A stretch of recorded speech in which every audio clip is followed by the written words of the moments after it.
Hey guys, it's John, host of Mgtow is Freedom. It's off to work. Hi ho, hi ho, I'm gonna go kick some ass today. I have the penis. But I couldn't step out the door, not without doing this video with you guys. I couldn't do it. I actually watched something. It was one of these Bachelor shows. There we go, The Bachelor. I caught a commercial or some promo or some crap, and I thought, obvious shallow gold digging whores, but it's TV and that appeals to a lot of women. And I started thinking about it, what about these women? Well, first, that show's creating a lot more interest in being a gold digger. That's actually teaching women, direct teaching, instruction on how to be a manipulating gold digging whore.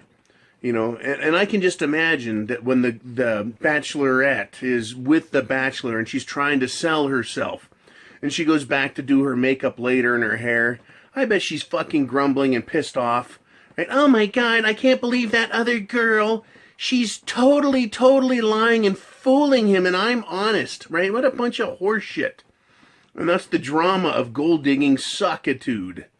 It's just fucking disgusting. But I started thinking about it. I thought, well, what would a man do in that situation? And let's get rid of the way out television and just go into regular life. What if a man were to look at a woman as a piggy bank?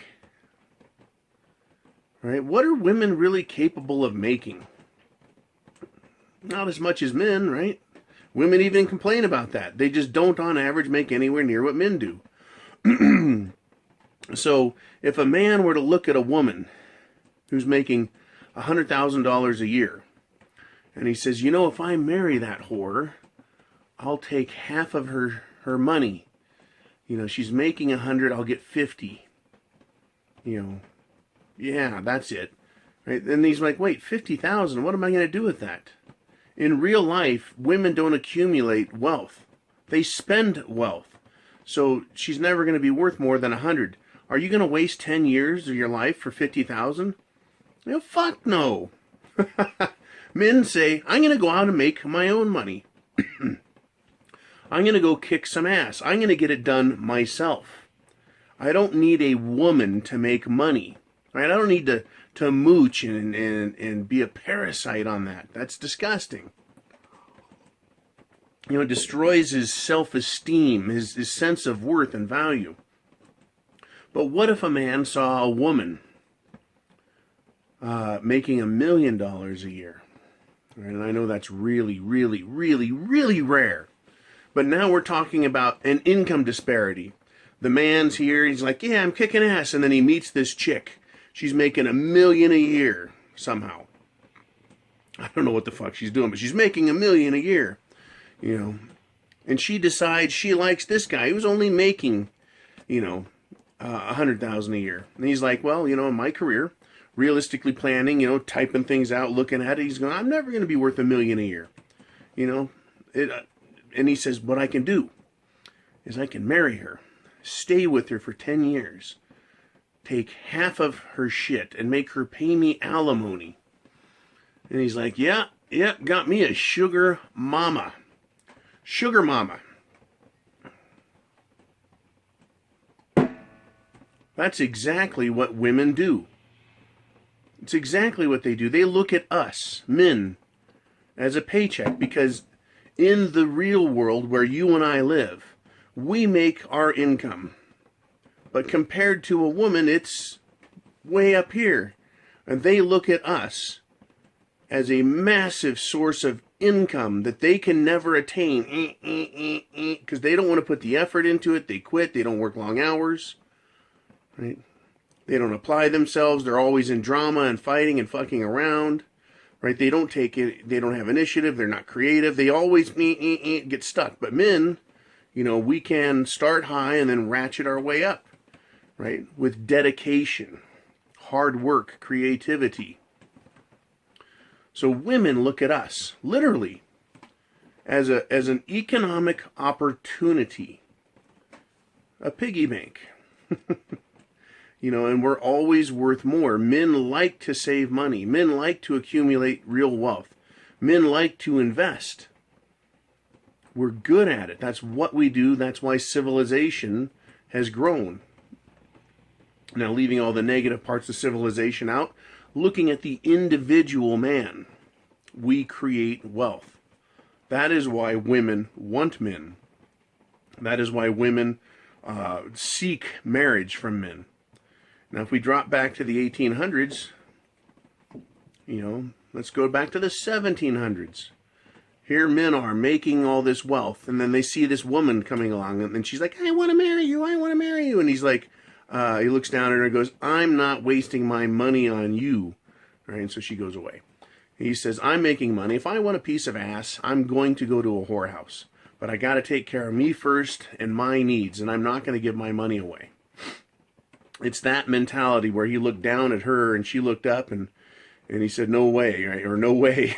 And she's like, oh, please, please. This is John's hand puppets here. And this is why the feminist movement killed prostitution. The morality movement killed prostitution. Because they wanted to say that it's bad, right? But all throughout the Bible, men had multiple wives, there was prostitution, and it was all accepted.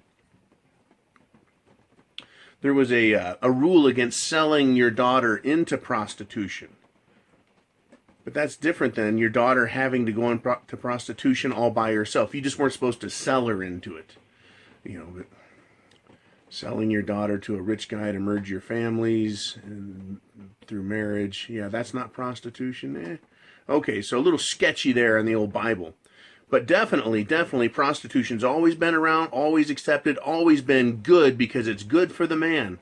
Killed prostitution, men looked down and went, oh, God, I got to marry this whore. But right, so she's up, she takes his shit. That's where we're at. But seriously, if you had an opportunity to marry a billionaire, would you not? Right? You wouldn't have to work. You'd get all that money. Then you could divorce the bitch and take it. That's how women see you. But what does that do, right? Let's look at what that type of mentality does. Here you are up here, you, the man, the penis, the balls, right? The brains, the muscles. And here's the woman down here going, if I only had more money, right? I just want more money and more stuff so I can impress my friends, right? I need to impress them all that I'm really a good whore and that I can steal a man's shit. And so the guy's up here, and she sees him, right? She looks up and sees him. Oh, man, I'm getting lost in this, right? So she gets him to marry her, right? Now they're together. They're in love. He makes the money. She doesn't. She wants the money, and so she tricks him into giving it to him, guilts him, shames him, complains, motivates him through social means, right? You need to have a nicer car and a nicer house in a better neighborhood, right? So he gets more and more in debt trying to satisfy the woman's keeping up with the Joneses bullshit. And that's a whole nother thing, keeping up with the Joneses. I bet there's a really good explanation on there. But back to the woman. What does this do to her mentality? I've talked about how women are irresponsible and immoral. Irresponsible, immoral. Irresponsible, immoral. Man up here, they marry him. They're given money. Right? And they are given money and no responsibility. And they're given power. And they're not held accountable. Women through marriage to men don't improve themselves. They continue to be immoral and irresponsible. In today's relationship, today's modern world, the woman gets everything without working for it. That is immoral. They see a man as a piggy bank and they marry him for money, for material needs. That's immoral. And then it's encouraged by them receiving what they want and not being held accountable. Right? Period. By accountable, I mean the guy accepts the fact that he should be in more and more debt as he gets older, rather than having assets, investing in himself, real things, and improving his position. That's what happens. And so that encourages a woman's immorality. And it encourages